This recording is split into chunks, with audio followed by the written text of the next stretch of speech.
રાજકોટ અગ્નિકાંડને મામલે સુરતનું વહીવટીતંત્ર ફાયર તમામ જે ટેક્સટાઇલ માર્કેટોમાં બીયુસીઓ અને ફાયર હાઉસી ના હોવાની ઘટનામાં સીલ કરી હતી, જે અંતર્ગત ખાસ કરીને હાલ આજે દ્રશ્યની અંદર જોઈ શકો છો મિલેનિયમ માર્કેટ ખાતે આજે ટેક્સટાઇલના જે વેપારીઓ છે તેના દ્વારા ચક્કાજામ અને હોબાળો કરવાની ઘટના ખાસ કરીને પોલીસ પણ દ્રશ્યની અંદર જોઈ શકો છો કે હાલ પોલીસમાં પોલીસ અને ટેક્સટાઇલના જે દુકાનદારો છે તેની સાથે પણ હાલ ઘર્ષણના દ્રશ્યો પણ તમે જોઈ શકો છો અને ખાસ કરીને જે આ ઘટના પામી છે જે અંતર્ગત ખાસ કરીને આ મિલેનિયમ માર્કેટની આ જે દુકાનો છે અને મિલેનિયમ માર્કેટની ઘણી શોપો સીલ કરી દેવામાં આવી હતી અને તેને ધ્યાનમાં લઈને હાલ જે આ લોકોએ વહીવટીતંત્ર પાસે માંગ્યો હતો સમય કે અમને થોડો સમય આપો કે આ બાબતે અમે એનઓસી અને એ રજૂ કરી શકીએ, પરંતુ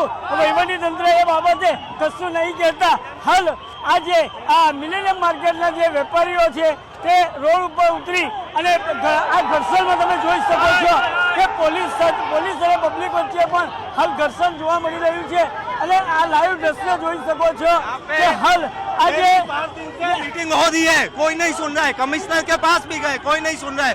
पोस्टा वालों भी आश्वासन दे रहे हैं, पर कल करते 10 दिन हो गए। हम लोगों का भी तो परिवार है, कोई नहीं आ रहे। आज सब कह रहे हैं कि हम साथ में हैं। आज रोड पे आना पड़ा व्यापारियों को। क्यों आना पड़ा? प्रशासन की वजह से, एसएमसी की वजह से मनमानी कर रहे हैं। आधी रात को सील लगा के ऑफिस से स्टाफ को बाहर निकाल के सील लगा के जा रहे हैं। स्टाफ कहाँ रहे? हमारे ऑफिस में स्टाफ रहते हैं, कहाँ जाएंगे हम लोग? कहाँ जाएंगे? कोई सुनवाई नहीं है। 10 दिन हो गए, पर एक टाइम पीरियड के लिए खोलने दो। आप अपनी પોસ્ટા સાથે પણ મીટિંગ કરી હતી, પોસ્ટાએ રજૂઆત કરી હતી, શું નિર્ણય આવ્યો કે રોડ પર ઉતરવાની જરૂરત પડી?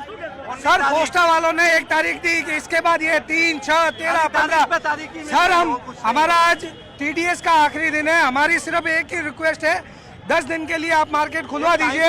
हम उस टाइम पीरियड में सारा काम करवा के देंगे।